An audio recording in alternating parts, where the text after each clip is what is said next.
हमारे चैनल को अवश्य सब्सक्राइब करें और नए अपडेट्स सबसे पहले पाने के लिए इस बेल बटन को दबाना न भूलें। Presented by Neelkamal music Tarwara Siwan.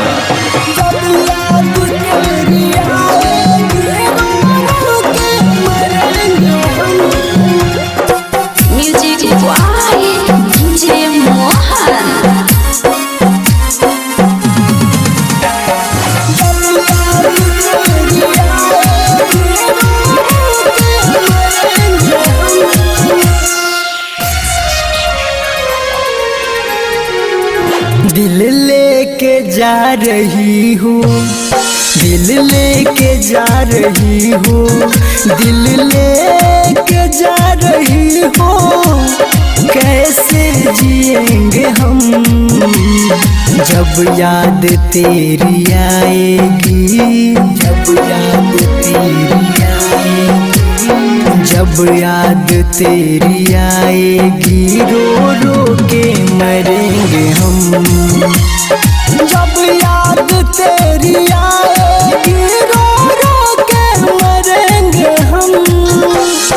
दिल लेके जा रही हूँ, दिल लेके जा रही हूँ।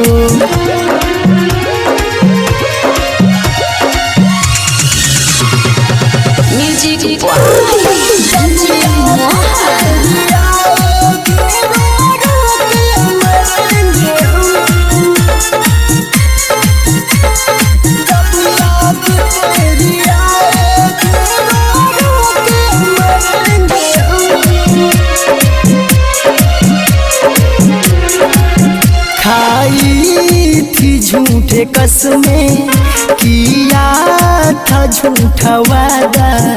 अब तू ही बता दे क्यों बदला तेरा इरादा, क्यों बदला तेरा इरादा। खाई थी झूठे कसमें, किया था झूठा वादा। अब तू ही बता दे क्यों बदला तेरा इरादा। अब जी के क्या करेंगे ये सोचते हैं हम जब याद तेरी आएगी, जब याद तेरी आएगी, जब याद तेरी आएगी। रो रो के मरेंगे हम जब याद तेरी आएगी, रो के मर जाएंगे हम। दिल लेके जा रही हूँ, दिल लेके जा रही हूँ।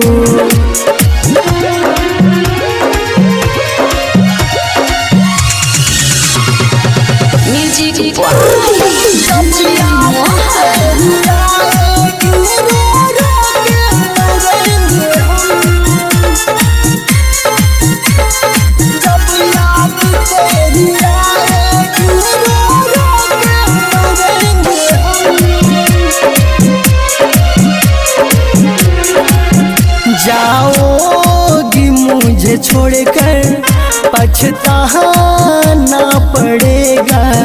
राही शैलेश व देवेंद्र को भुलाना पड़ेगा, को भुलाना पड़ेगा। जाओगी मुझे छोड़कर पछताना पड़ेगा। राही शैलेश व देवेंद्र को भुलाना पड़ेगा। तूने दिया जो गम उसे कैसे सहेंगे हम जब याद तेरी आएगी, जब याद तेरी आएगी, जब याद तेरी आएगी। रो रो के मरेंगे हम जब याद तेरी आएगी, रो के मर जाएंगे हम। दिल लेके जा रही हूँ, दिल लेके जा रही हूँ। Mixed by Neelkamal music Tarwara Siwan.